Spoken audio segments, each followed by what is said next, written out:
Dalawang lalaki na nagsiselfie lang sa kanilang bahay, may nasagap daw sila na masamang espiritu dito sa Barangay Hiparayan. Matutunghayan natin yan maya-maya dito lang sa KMGS noong July 8, tanghaling tapat, nung nagsisilpi na lang, itago na lang natin sa pangalan si Junel at si Punoy, nang mayroon silang nasagap na masamang espiritu na ginahasa daw nila dati, kaya hindi ngayon matahimik ang kanilang kaluluwa. Kaya Buti na lang naisipan nilang tawagan si Tid Kalawat. Nasagap kanina sa kanina. Lo, Skalabag. Pamunta kami sa hindi, wala kami nakikita niya, diri mao, diri tao, malang aswang. sige, makatunak na yun. Yan na mismo, yan na, para ito na ibaronte itong unanin nga yung elemento. Sige, bye-bye.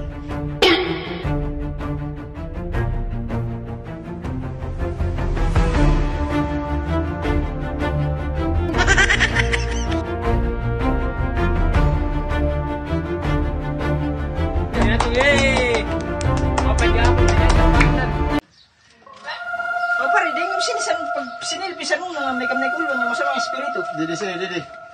Boyo, siyang tao. Ano doon, ho? Pili lang kayo mo niya. Ipili lang, direct tao, klaro kayo mo. Ta! Aabag ko! May kamay di siya nung nanggahasa nga lalaki. Diri, nangangalimot siya. Kalmi kami inaagabala. Kanda, wali daw. Oo! Dito ka mo din gahasa nga bakla. Ako din, sugat mo diretso. Nagtunog ang bubot. Wala daw. No. Hindi nakukuhanan niya masamang espiritu. Hindi mahulog sa matiro. Tataan. Kailangan nato mga J para gumikanit niya yung gahasa sa unang bakla. Kamigat siya sala. Tara, pakali kami. Kailangan nato maghawak-hawak kamay.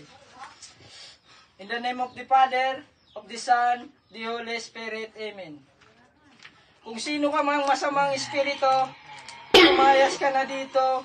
Pagpasensyahan mo na sira kay talaga magpakibakla. Agad talaga yung nasira ko ning kahasa kanila. Hindi ka nala ko didi. Kaya hindi kanyang sunod siguro.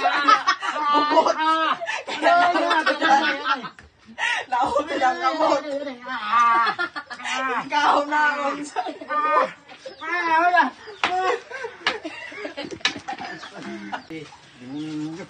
kailangan na natin siyang ayas ka na dito dahil nakakaisturbo ka.